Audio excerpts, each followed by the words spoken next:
Hi, and welcome to Wow Talk. I'm Donna Cappuccitti, a thriving cancer survivor. And I'm her naturopathic doctor, Darlene Gustin.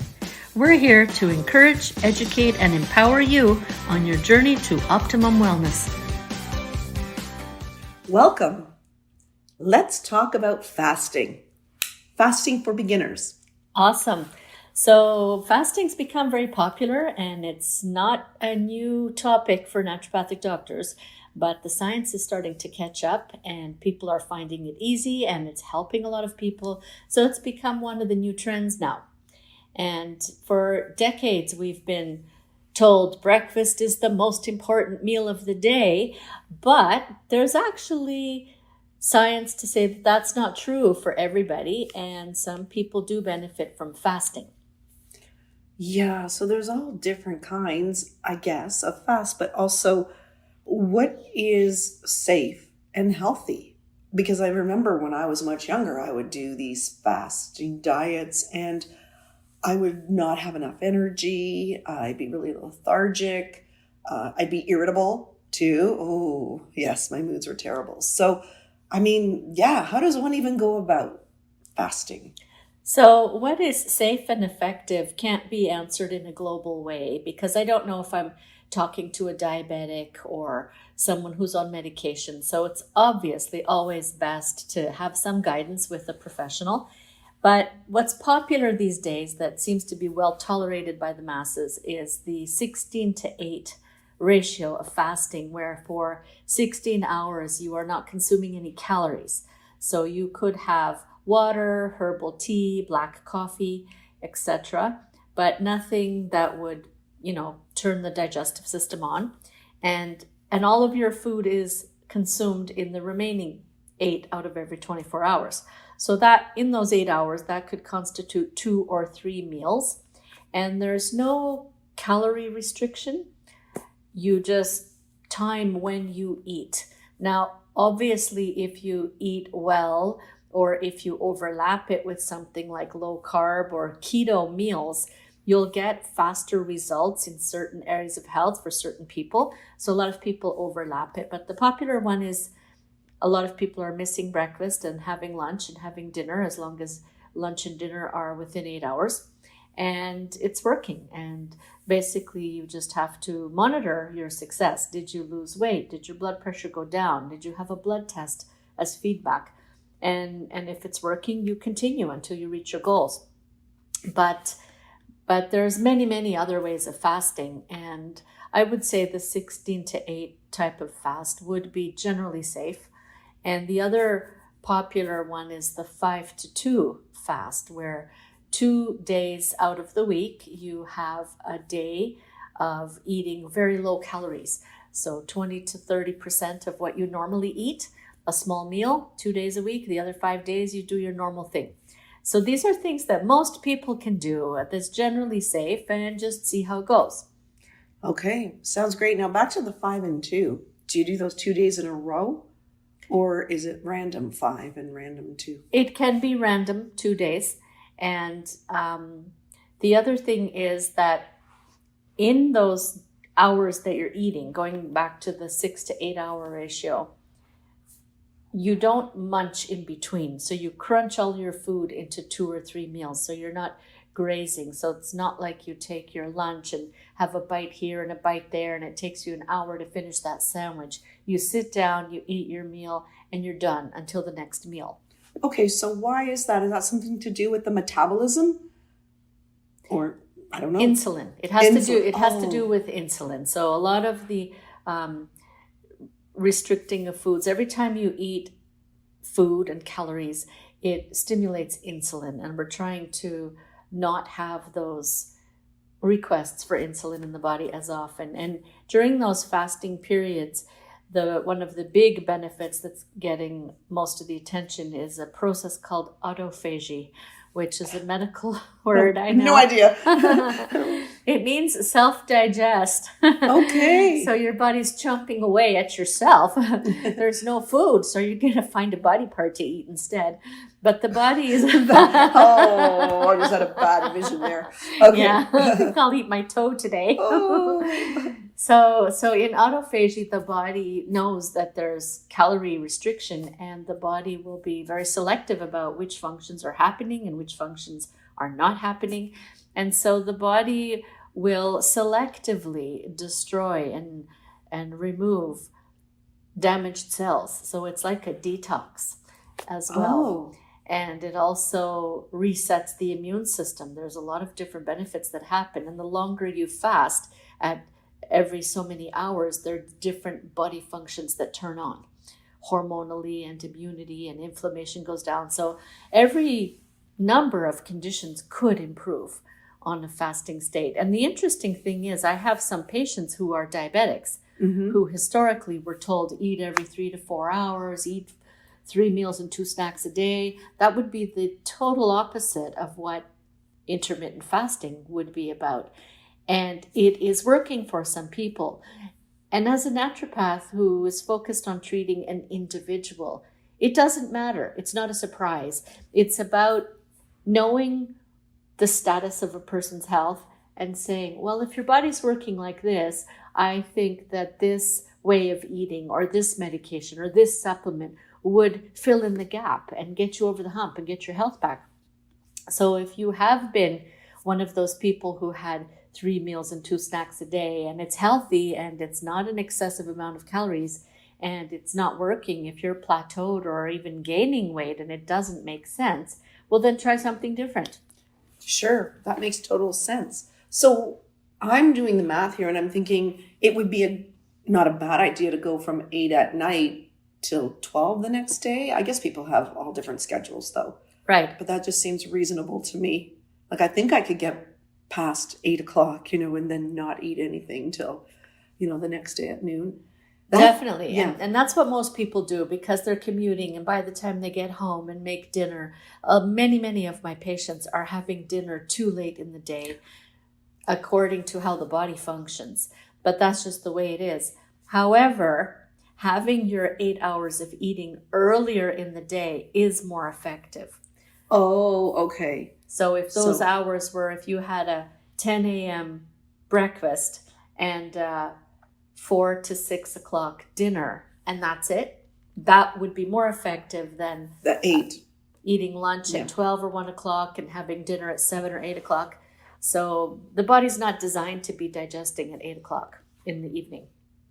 Yeah, that makes perfect sense. Mm-hmm. Although I think about Europeans and how they eat their dinner later because they have a bigger lunch. Exactly. But then their dinner is lighter for sure. Exactly. And that's one of the things I've mentioned in an earlier episode where that was when I lost all the weight I had gained during university during those years, because I did take a trip to Europe for a few months and I did a lot of walking and I ate. And you are correct in I didn't even pay attention to what the calories were that I was consuming.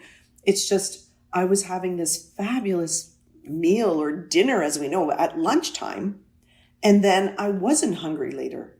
And so I found that even if I was in a social situation where people were having dinner, I just wanted something light. If anything, a salad at the most. Or sometimes I would have just a piece of fruit and that would be it. And that's where things happen naturally. And it was really nice. I wish it would happen again. So you were listening to your body, and, yes, and you were tuning into the fact that the human body has its prime ability to digest in the middle of the day. Mm-hmm. And so we are designed for big lunch, small dinner. And that's why it worked. But there are also longer forms of fasting. You can do a 3-day fast, a 21-day fast, a water fast, etc. So definitely the longer the fast, the more you need some professional guidance to go through that. And you don't just suddenly stop eating one day and not eat for 21 days. Those longer fasts, you wean into the fast and wean out of the fast. So there's different steps where, let's say you're going to do a 1-week fast for the purpose of a spring detox. You would prepare the week before And a couple days before, you would first drop all animal proteins and meat and dairy. And then the next day you would drop the carbs, but maybe have some salad and some butternut squash soup or something like that. And so you kind of drop the heaviest food first and wean into that period of fasting, whether it's on juice fasting, like with the juicer where you press fresh fruits and vegetables through a juicer. So you could be nourished in that way, or a straight water fast. And then when you've fasted for your period of time, then you bring the fruits and vegetables back, then you bring the carbs back, then you bring the animal proteins back if you eat them. So it's not just cold turkey where you jump off food and jump back on. Okay, and that makes sense because that would be really hard on the body. And then how about hydrating yourself during the fast? I imagine that is so important. Of course. So hydrating yourself is important because it helps the body detoxify. And the human body is 80% water. Water would be more important than food. Yes. And there's different kinds of water too that you could really be strategic, or even with the herbal teas. So if you're just doing the simple 16-8 version of fasting, which allows herbal teas in the non-eating period, you can be strategic about which tea that is. It doesn't have to be black tea.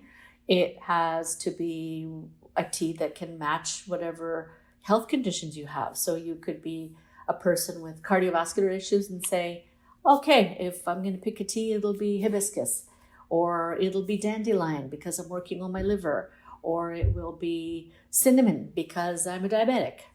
So you can really layer these different modalities. And I just wanted to clarify something about the 5-2 plan, that on those days when you have 20 to 30% of your caloric intake, it would also be in one sitting, in one meal. Oh, yes. So let's say you'd have a regular day on Tuesday, you're doing your normal thing, and then Wednesday is going to be the day that you fast. You would just have one small salad or bowl of soup or something at one point that day. Okay. Yeah. So you automatically get your hours then when you're sleeping that you're clearly fasting. And then in the morning, you go as long as you can before you have your little bowl of soup. It could be in the morning. It could be anytime you want. But the more hours you are in a fasting state, the greater the list of benefits. Okay. I have a question though about weight loss and fasting. I mean, that's why I would want to fast, is to do that. But the thing is, I wouldn't necessarily sustain that way of eating forever. So if I'm going to do that, I would call that kind of my jump start to get me there. But then maybe I would get down to my weight, but then I'd have to figure out how to maintain it and not, once I bring back everything, put the weight right back on again. Correct. So there's something that naturopaths call a protein-sparing modified fast. Oh, geez. Okay. So we've been using that for decades if the target was weight loss. But the other thing is very important to know what you are losing. Are you losing water or fat or muscle? So prolonged fasts, the danger is that there would be muscle wasting. So if it's someone like a cancer patient who doesn't have a lot of wiggle room, you would for sure need the guidance and the feedback of a professional. So in my office, I use an equipment called BIA, bioimpedance analysis. And this equipment, it measures your body composition. And it tells me how much water, fat, muscles, etc. the body is made of in percentages. And then I have a chart that tells me what those numbers should be for your gender at this age group. And then if somebody's doing a fast or a cleanse of whatever type, I usually schedule to read them on the machine first. And then when the fast is over, or at whatever time period I think it should be safe to recheck them, to give them that feedback. Yeah. And that's how I know when they've plateaued, when to stop. I can tell if they need to up the protein, etc. Oh, that's great. That's really good, because that would be my concern. Because as I was saying, I have done other fasts in my lifetime that were good, and almost like those fads that came and went. And when you're young and you try something, and it's like you said, it's more than likely water weight that I lost. And and it happened rather quickly. So you're feeling really, really great, but then it's not great to feel lightheaded and, No. and tired. Yeah. So No, anyway, and yeah. that's not something you can do long term. No. But intermittent fasting or the 16-8 or the 5-2, you could technically do that long term. Okay. Yeah, good to know. Is there anything else we should go over for our beginner fasters? Sure, I can maybe mention what an intermediate faster might be interested in. Okay, that sounds good. Another podcast topic, but another version of fasting that is also very popular in my profession for patients with various chronic illnesses, autoimmune diseases, and cancer survivors is juice fasting. And that's something that sometimes with my cancer survivors, I would recommend 1 day a week is the juice fasting day. So usually patients would have a juicer at home. There's different kinds of juicers, but I would look up different recipes that caters to their kidney or their liver or their breast health or estrogen detoxification, etc. So whatever their health condition is, and I would tell them the recipe is 1 beet, 1 apple, and 1 stick of celery. And then it's strategic fasting. So instead of a supplement, they're not eating food that day like a sandwich, but they're having fluids with calories, nutritional dense foods that specifically heal or cleanse a certain organ. So that would be the next step. Okay. Wow, I'm looking forward to that one. So if you have any questions at all, please do not hesitate to send them to us. Please leave us your comments. Let us know whatever else you would like to know on this topic of fasting and any of the other topics that we covered. Thank you so much for listening. We love doing this, and looks like we know what our next topic's going to be. Yes, it does. Thank you again, and bye for now. Bye.